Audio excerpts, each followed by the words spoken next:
ఎన్నికల కురుక్షేత్రం మొదలైంది.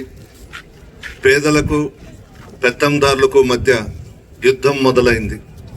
పేదలందరూ జగన్మోహన్ రెడ్డి గారి పక్షాన ఉన్నారు, పెత్తందారులందరూ చంద్రబాబు వైపు ఉన్నారు. ముఖ్యమంత్రిగా ప్రమాణ స్వీకారం చేసిన మరుక్షణమే నవరత్నాల పేరుతో సంక్షేమ పథకాలకు శ్రీకారం చుట్టిన విషయం మీ అందరికీ తెలుసు. దాదాపు 33 పథకాలు, ఒక్కొక్క పథకానికి పేరు పెట్టడం జరిగింది. అమ్మఒడి, చేయూత, ఆసరా, సున్నా వడ్డీ, రైతు భరోసా, విద్యా దీవెన, వసతి దీవెన, ఇలా చెప్పుకుంటూ పోతే 33 పథకాలు. దాదాపు 3 లక్షల కోట్లకు పైగా రాష్ట్రంలో ఆర్థిక పరిస్థితి బాగలేకపోయినా పేదలకు ఇచ్చిన మాట ప్రకారం వాళ్ళు పెట్టుకున్నటువంటి నమ్మకాన్ని వమ్ము చేయకుండా సంక్షేమ పథకాలకు భారతదేశంలో ఎవరైనా ముఖ్యమంత్రి ఉన్నారు అనంటే ఒక్క జగన్మోహన్ రెడ్డి గారు మాత్రమే సంక్షేమ పథకాలకు శ్రీకారం చుట్టి పెద్ద ఎత్తున పేదలకు ఇవ్వడం జరిగింది. అందులో భాగంగా మన ఇసుకపాలెం గ్రామ పంచాయతీలో అర్హులైన ప్రతి లబ్ధిదారులకు సంక్షేమ పథకాల ద్వారా ప్రత్యక్ష నగదు బదిలీ డీబీటీతో అందించిన సహాయం 16,28,00,000. పరోక్ష ప్రయోజనాలు, పెన్షన్స్ కానీ ఇతరత్ర కార్యక్రమాలు కానీ 5,69,00,000. మొత్తం కులం, మతం, పార్టీలకు అతీతంగా ఇసుకపాలెం పంచాయతీ మొత్తానికి జగన్మోహన్ రెడ్డి గారు ఈ 5 సంవత్సరాల్లో ఇచ్చింది 21,97,00,000 మనకి ఇవ్వడం జరిగింది. చాలామంది ముఖ్యమంత్రులను చూసాం ఉమ్మడి రాష్ట్రంలో, కానీ ఈ రాష్ట్రంలో ఒక ఎత్తుబారుని కూడా ఒక 5 సంవత్సరాలు చూసాం. ఎవరు కూడా ప్రజల దగ్గరికి వచ్చి పరిపాలనను గ్రామాల నుంచే చేసేటట్లు చేసిన వ్యక్తి జగన్మోహన్ రెడ్డి గారు. ఈరోజు సచివాలయ వ్యవస్థ తీసుకొచ్చాం, వాలంటీర్స్ వ్యవస్థను తీసుకొచ్చాం. ప్రతి గ్రామం నుండే పరిపాలన సాగుతూ ఉంది. ఏవైతే మేనిఫెస్టోలో పెట్టారో, ఏవైతే పాదయాత్రలో చెప్పాడో అవన్నీ కూడా చేసిన వ్యక్తి. దాదాపు 90% ఆయన చేసినటువంటి వాగ్దానాలు అమలు చేయడం జరిగింది. ఆయన చెప్పనవి కూడా చేశాడు. చాలా పథకాలు, చాలా సంక్షేమ పథకాలు చేశారు. పెన్షన్ విషయంలో విడతల వారీగా 3,000 ఇస్తామన్నారు, 3,000 చేశాడు. ఈ మధ్యనే ఎలక్షన్స్ వచ్చిన తర్వాత చంద్రబాబు చెంచా నిమ్మగడ్డ రమేష్ అనే అతని చేత కోర్టులో వేయించి వాలంటీర్స్ చేత పెన్షన్లు పంపిణీ చేయకుండా చేశాడు. గత నెల 1వ తేదీ ఈ ఎండలకి తట్టుకోలేక ఆఫీసుల చుట్టూ తిరుగుతూ దాదాపు 33 మంది చనిపోయినారు చంద్రబాబు వల్ల. మొన్న 1వ తేదీ ఎంతమందికి పెన్షన్స్ అందినాయో కూడా తెలియదు. ప్రతి గ్రామంలో వచ్చి అవ్వా తాతలు నా చేయి పట్టుకొని కన్నీళ్లు పెట్టుకుంటున్నారు. అయ్యా, మాకు వాలంటీర్సు మా బిడ్డలు తెచ్చి ఇచ్చేది మా ఇంటికి, అవి లేకుండా చేశాడు చంద్రబాబు అని కన్నీళ్లు పెట్టుకుంటున్నారు. అటువంటి మనస్తత్వం కలిగినటువంటి వ్యక్తి చంద్రబాబు. పొరపాటుగా జరగరానిది ఏదైనా జరిగి చంద్రబాబును కానీ ఆ కుర్చీలో కూర్చోబెడితే సంక్షేమ పథకాలన్నీ ఆగిపోతాయి. వాలంటీర్స్ వ్యవస్థను రద్దు చేసేస్తాడు, సచివాలయ వ్యవస్థను రద్దు చేసేస్తాడు, ఏది కూడా ఉంచాడు. అందువల్ల మరలా మనం జగన్మోహన్ రెడ్డి గారినే ఈ రాష్ట్రానికి ముఖ్యమంత్రిగా చేసుకుంటే భారతదేశంలోనే ఒక ఆదర్శ రాష్ట్రంగా తీర్చిదిద్ది పేదలకు అన్ని వర్గాల వారికి అండగా ఉంటాడు జగన్మోహన్ రెడ్డి గారు. రాజశేఖర రెడ్డి గారు దివంగత ముఖ్యమంత్రి, ఆయన పెట్టినటువంటి ఫీజు రియంబర్స్మెంట్ కానీ, ఆరోగ్యశ్రీ కానీ అన్నీ కూడా కొనసాగిస్తున్నారు జగన్మోహన్ రెడ్డి గారు.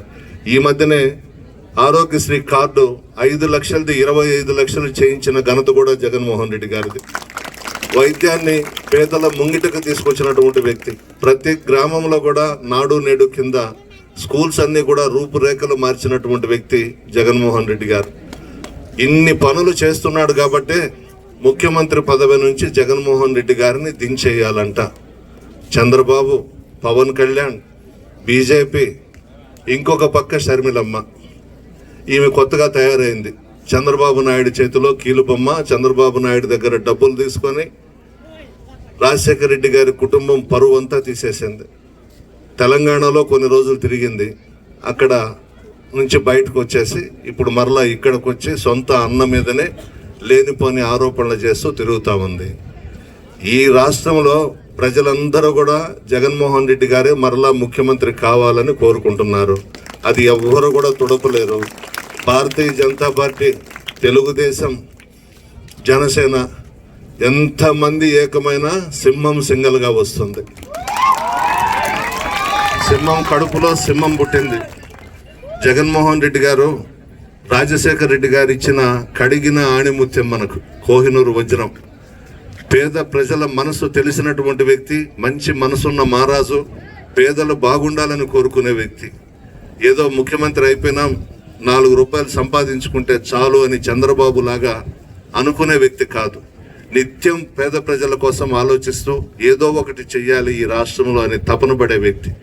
మీరు కూడా అదే విధంగా చూస్తున్నారు జగన్మోహన్ రెడ్డి గారిని. ఏ గ్రామానికి వెళ్ళినా మహిళలైతే బ్రహ్మరథం పడుతున్నారు. మా బిడ్డ, మా ఇంట్లో మనవడు, ఆయనే మరలా ముఖ్యమంత్రి కావాలి, మేము వేసేది జగన్మోహన్ రెడ్డి గారికి అని చెప్పేస్తున్నారు అందరూ కూడా. అంత మంచి పేరు తెచ్చుకున్నారు జగన్మోహన్ రెడ్డి గారు. ఎవరు ఎన్ని కుట్రలు చేసినా, కుతంత్రాలు చేసినా భగవంతుడు రాసేసి ఉన్నాడు, మరలా పట్టాభిషేకం జగన్మోహన్ రెడ్డి గారికే. కోవూరు మన నియోజకవర్గం.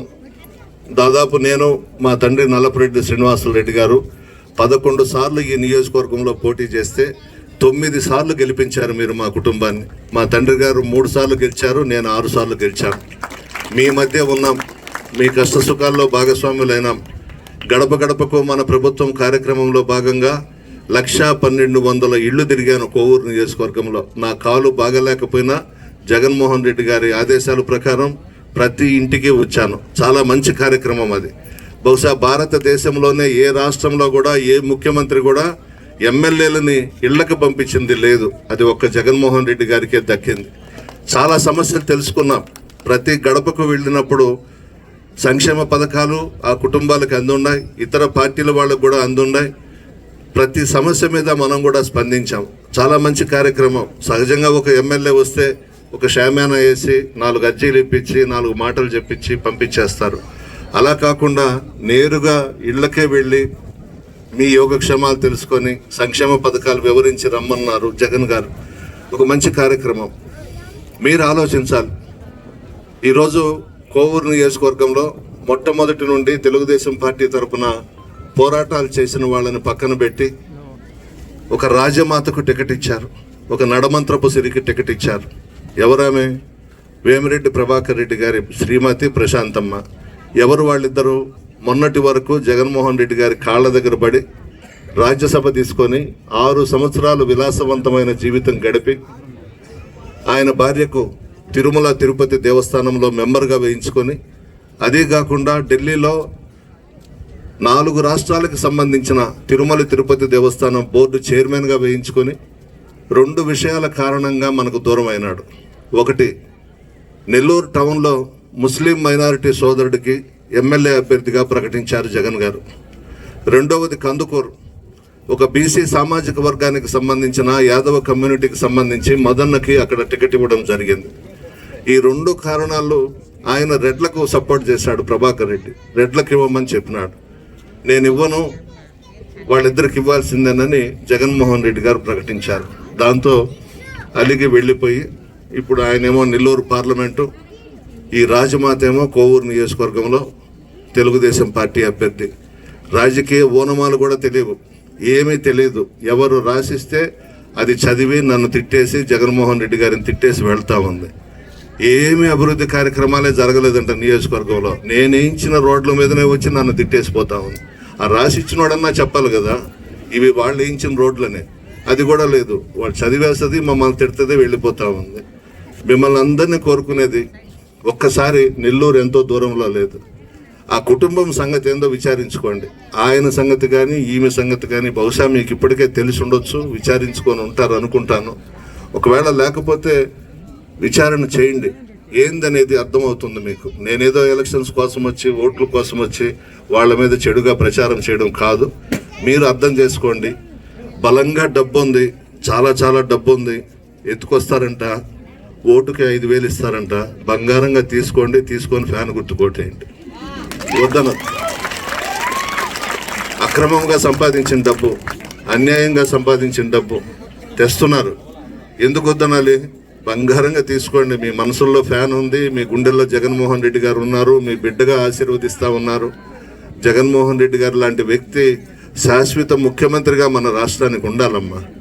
పేద ప్రజల మనసు తెలిసినటువంటి వ్యక్తి, పేద ప్రజల గుండె చప్పుడు తెలిసినటువంటి వ్యక్తి. నిత్యం పేదలు పేదలు పేదలు. ఏ బహిరంగ సభలో అయినా నా ఎస్సీ, నా ఎస్టీ, నా బీసీ, నా ముస్లిం మైనారిటీ సోదరులు, మధ్యతరగతి కుటుంబాలు కలవరిస్తూ ఉంటాడు. ఏదో ఒక పథకం ఇవ్వాలి, ఏదో ఒక విధంగా పైకి తీసుకురావాలి, ఆర్థికంగా బలపడాలి అని చెప్పి తపన పడే వ్యక్తి జగన్మోహన్ రెడ్డి గారు. మీ అందరి ఆశీర్వాదం నాకు, విజయసాయి రెడ్డి గారికి, ముఖ్యమంత్రి శ్రీ వైఎస్ జగన్మోహన్ రెడ్డి గారికి ఉండాలని కోరుకుంటూ, ఒక్కొక్కరికి 2 ఓట్లు ఇస్తారు, 2 కూడా ఫ్యాన్ గుర్తు మీద వేసి మమ్మల్ని ఆశీర్వదించాలని కోరుతూ, ఈ గ్రామంలో ఒక ఆయన ఉన్నాడు.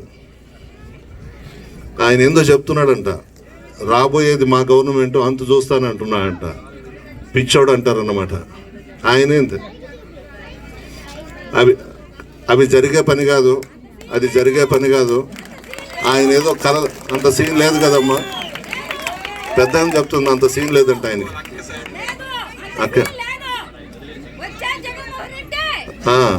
ఆయన పేరు కూడా మనం ఎత్తాల్సిన పని లేదులేమ్మా. అంటే నేను ఎందుకు చెప్తున్నానంటే, మా గవర్నమెంట్ రాబోతా ఉంది, మీ అంతు చూస్తానని మనవాళ్ళని బెదిరిస్తున్నాడంట. అంత సీన్ లేదు కదా. ఓకే అమ్మా, ఓకే, థ్యాంక్ యూ అమ్మా.